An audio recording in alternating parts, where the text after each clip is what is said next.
জাহান্নামে কারা যাবে? সর্বপ্রথম তিন শ্রেণীর মানুষ দিয়ে আল্লাহ তাআলা জাহান্নাম উদ্বোধন করবেন। তিন শ্রেণীর মানুষ। আব্দুল্লাহ ইবনে মাসউদ রাদিয়াল্লাহু তাআলা আনহু থেকে বর্ণিত, আল্লাহ রাসূল সাল্লাল্লাহু আলাইহি ওয়াসাল্লাম বলছেন, যার মনে যাররা পরিমাণ অহংকার থাকবে সে কখনো জান্নাতে যাবে না। এরপর একজন ব্যক্তি বললেন, মানুষ এটাই পছন্দ করে যে তার পোশাক সুন্দর হোক, এমনকি তার জুতা জোড়াও সুন্দর হোক। উত্তরে নবীজি সাল্লাল্লাহু আলাইহি ওয়াসাল্লাম বলেন, আল্লাহ সুন্দর এবং তিনি সুন্দরকে পছন্দ করেন। ইন্নাল্লাহ তাআলা জামিলুন, আল্লাহ সুবহানাহু ওয়া তাআলা নিজে সুন্দর, তিনি সুন্দরকে পছন্দ করেন। আসলে অহংকার হচ্ছে সত্য ও ন্যায়কে উপেক্ষা করা এবং মানুষকে তুচ্ছ তাচ্ছিল্য করা। যাদেরকে দিয়ে আল্লাহ তাআলা জাহান্নাম উদ্বোধন করবেন, এক নাম্বার, খেয়াল করেন, আবু হুরায়রা রাদিয়াল্লাহু তাআলা আনহু থেকে বর্ণিত, রাসূল সাল্লাল্লাহু আলাইহি ওয়াসাল্লাম বলেন, কিয়ামতের দিন সবার আগে যাদের বিচার কার্য পরিচালনা করা হবে তাদের মধ্যে অন্যতম হচ্ছে দানবীর, এরপরে হচ্ছে আলেম, পরে হচ্ছে আল্লাহর পথে জিহাদকারী শহীদ ব্যক্তি।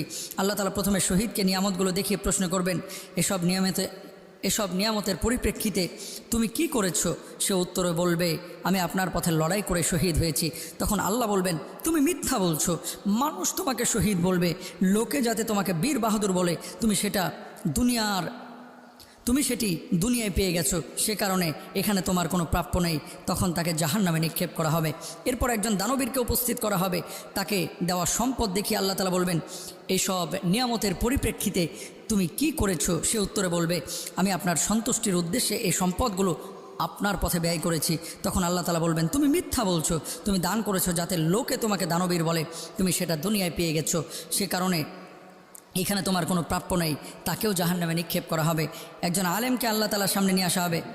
আল্লাহ তাআলা আলেমকে জিজ্ঞেস করবেন, তোমাকে যে আমি জ্ঞান দিয়েছিলাম সেটি তুমি কোন পথে ব্যয় করেছো? তখন সে বলবে, আমি আপনাকে খুশি করার জন্য সেই জ্ঞান অন্য মানুষের কাছে পৌঁছে দিয়েছি। আল্লাহ তাআলা বলবেন, তুমি মিথ্যা বলছো, যাতে লোকেরা তোমার প্রশংসা করে এবং তোমাকে প্রাধান্য দেয়, সেটি তুমি দুনিয়ায় পেয়ে গেছো, তাই এখানে তোমার কোনো প্রাপ্য নেই। এরপর তাকে জাহান্নামে নিক্ষেপ করা হবে। সুনানে তিরমিজির মধ্যে হাদিসটি রয়েছে। তিন শ্রেণীর মানুষ, শহীদ, দানবীর এবং আলেম, যারা মানুষকে দেখানোর জন্য, মানুষ তাকে বাহবা দিবে, মানুষ তাকে শহীদ বলবে, এই জন্য যারা শহীদ হয়েছে তারা জাহান্নামে যাবে। যে আলেম হয়েছে, এলেম অর্জন করেছে শুধুমাত্র মানুষ তাকে বাহবা দিবে, আলেম বলবে, এই জন্য সে জাহান্নামে যাবে।